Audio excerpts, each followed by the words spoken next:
Welcome back to the Wrestling Roundtable. Submission round 4.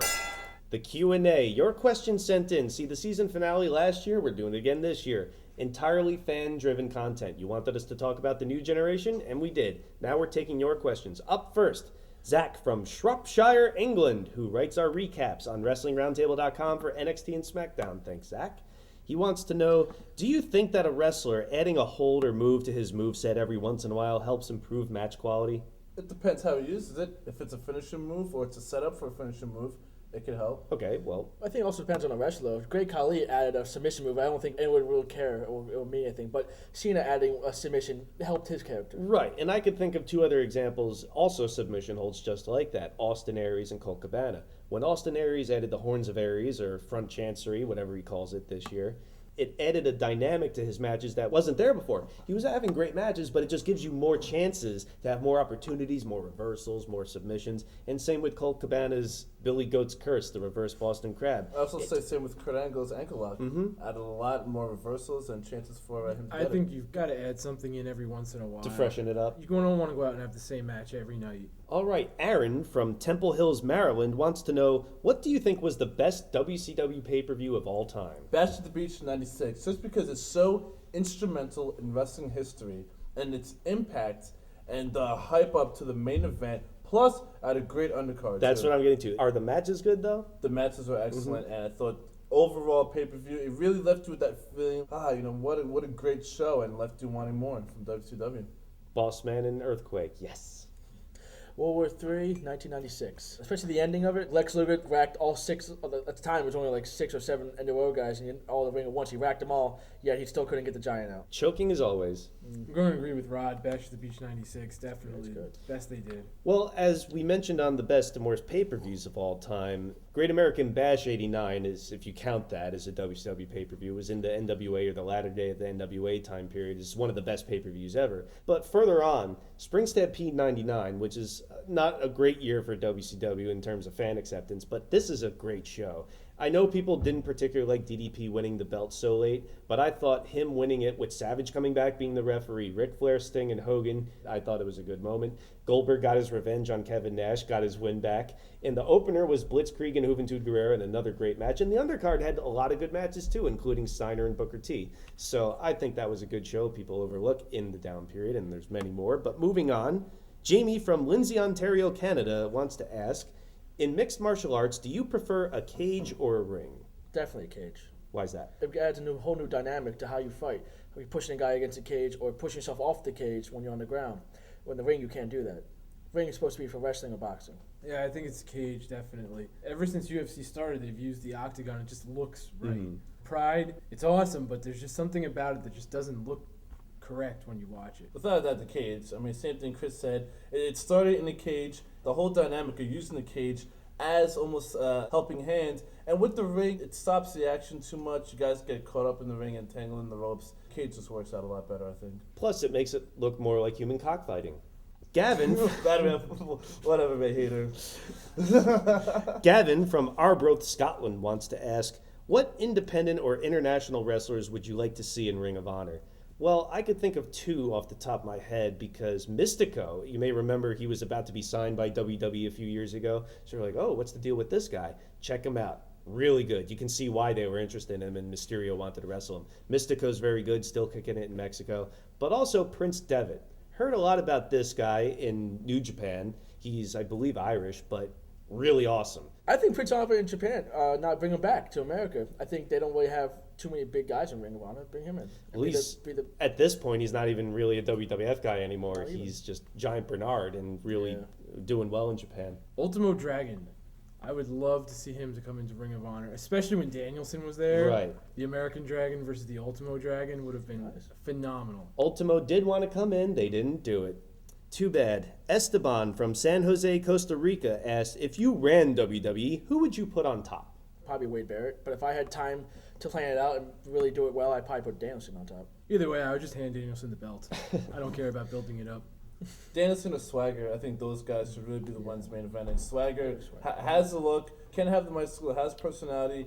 He's a legit wrestler. Why not put him on top? Well, if we're talking tomorrow, I'd still think John Cena. This guy's still in his prime. He's still one of the most over. He still brings it. Cena, this is still his era, and I don't think it's near over. And Randy Orton's not that bad, even though I don't like him. But if you're talking like new, fresh guys, which we always do, obviously Daniel Bryanson and The Miz are the guys they got to go in. Stephen from Yorkshire, England asks, who is your favorite wrestling family? Well, there's lots to choose from if you want the Armstrongs, the Ortons. Somehow I doubt those are going to be mentioned. The Hart family. Surprise. What a surprise. What a surprise. I was going to mention the McMahon family, but I decided, it's really close between them and the Harts, but I'm going with the Harts. I'll just tell you my least favorite. Okay. The Garvins. Yeah. All horrible wrestlers, not even related. Pass. They're bad. Hart family. Mm-hmm. I'm surprised no one mentioned the Von Erichs as opposed to the Guerreros or other sort of, because there's so many wrestling families. I'd like to pick the Funks because they're like the Harts without the embarrassments. But really, Dory Funk is pretty awesome, was a great wrestler in the 70s, and this was the time period when it was still real wrestlers with real credentials, high school, college, and he had matches with Jack Briscoe that are marveled as technical classics. Their father, Dory Funk Sr., the king of the Texas Death Match, so there's your old school one. And Terry Funk is one of the greatest of all time. Thanks, Terry Funk, for being on our blog this year, and he's always been entertaining to watch over the past couple of years, so I was glad to see them inducted in the Hall of Fame the other year in Texas, so thanks, Funks. Matt from Robbinsdale, Minnesota. Would you rather watch WWF in 1995 or WCW in 2000? It's got to be WWF 1995. I will take Kevin Nash 1995 matches over Kevin Nash 2000 matches any day. WWF 1995 all the way. I'd rather watch Joint the Clown and Henry Godwin main event all pay-per-views in a row instead of watching Jeff Jarrett. I'll take the 95 too, because at least he got Shawn Michaels, and he still had Razor technically in his prime. At least then when they were screwing Bret Hart, you would still have classic matches. Right, and that's why I agree with all of you. WCW by 2000 was really sad. It was just pathetic, and it seemed like they were never going to get back up on their feet. However, in 95, as much as we talked about it in the previous topic about how it wasn't a good year and blah, blah, blah, the wrestling when it was good was really good. Clay from Huntsville, Alabama. How much does it impact a match if the wrong guy wins? Oh, let's see. Elimination Chamber 2003. Oh, come on. Thank you. WrestleMania 19, Triple H and Booker T. It impacts it a lot. I have to agree. Everything he just said was perfect. Mm-hmm. Oh, yeah. Vader not winning in SummerSlam 96. How many times can we bring that up? There's nothing more we can add to that. That's a big yes. Clay. Graham from Toronto, Ontario, Canada, who I think hates me. What elements of UFC should pro wrestling be stealing to freshen up the product? Building new stars. That's Can one. we do that? Yeah, building new stars. It's something they got to do much more of. That also keeping people away from each other so they're not fighting every week on television. Countdowns. Countdown, yeah. Right. I think the way they hype up a fight should be something that WWF rips off. And we've seen it in the past when they've done Triple H Cena years ago, Rock and Brock, and of course the Iron Man before that. But those are so... 4 years ago, it's Triple H and Cena. Right. That's crazy. If they actually took the time to plan more than a week advance, you should actually have someone to look forward to. Because now it's like the pay-per-view happens and you don't know what the stipulation rematch is going to be the next month. As opposed to, we're going to have a fight in a couple months. So let's just concentrate on that and build towards it. Like it's been said, when they're wrestling every week on TV for free, it really takes away from it. Anthony in Bristol, England. What was the best job a commentator ever did calling a match?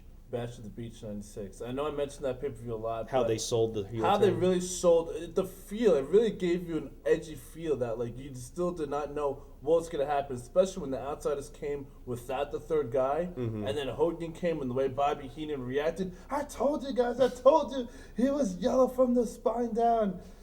Unbelievable job by everybody.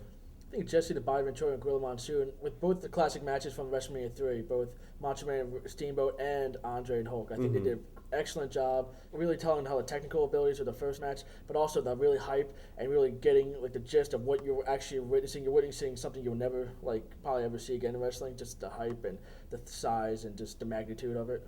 3 years later at 6, when Warrior beat Hogan, Ventura said, I do believe Hulkamania will live forever. And it meant something because this is a guy who never gave Hogan any credit.